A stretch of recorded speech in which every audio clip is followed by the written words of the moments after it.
It's unfortunately a grim thought when discussed, but the reality of concussions in American football is huge and isn't to be taken lightly when considering it's the sport's most dangerous aspect. Today, defensive captain and linebacker of the Teesside Cougars American football team, Connor Jobe, tells us about his experience with concussion, as well as the correct procedures that teams in the league must practice to ensure that the risk of concussion is kept as low as possible and the safety of American football can continue.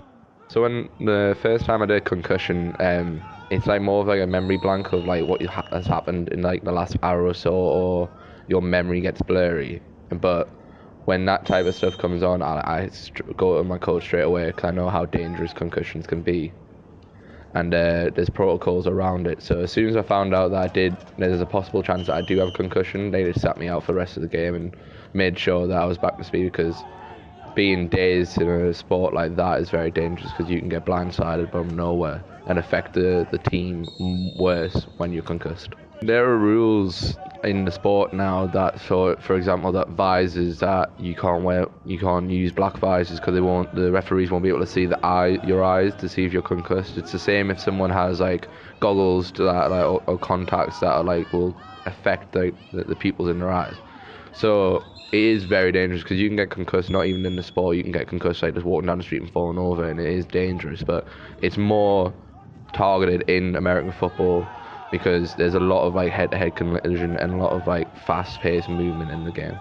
I feel like it's more of a double-edged sword. Like yes, you're wearing the helmet to protect yourself, but you there is a reason why we use the helmets and pads is because we are fully throwing ourselves at the pace. It's not like people can get run like say safety comes down on a blitz and hits like a poor innocent wide receiver, like he can't see that and he's got momentum, and or different with like bigger lads because players in the NFL are a lot stronger and they heat each other a lot harder.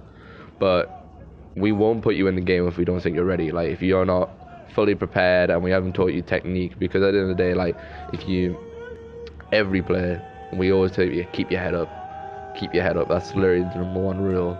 So, and if you stop doing that, we'll just take you out instantly. Or if you try to tackle someone from like horse collaring or from a face cage, like we'll penalise you straight away. Like we teach you how to tackle properly and we teach you how to play the sport properly. So even though we do teach you these techniques to keep you safe, we also do teach you these because it's the most efficient way to like play the sport. Like we want to make you better, we want to make you stronger, we want to win. So we're going to teach you like the best ways to beat your opponent correctly, but at the same time in the most efficient way.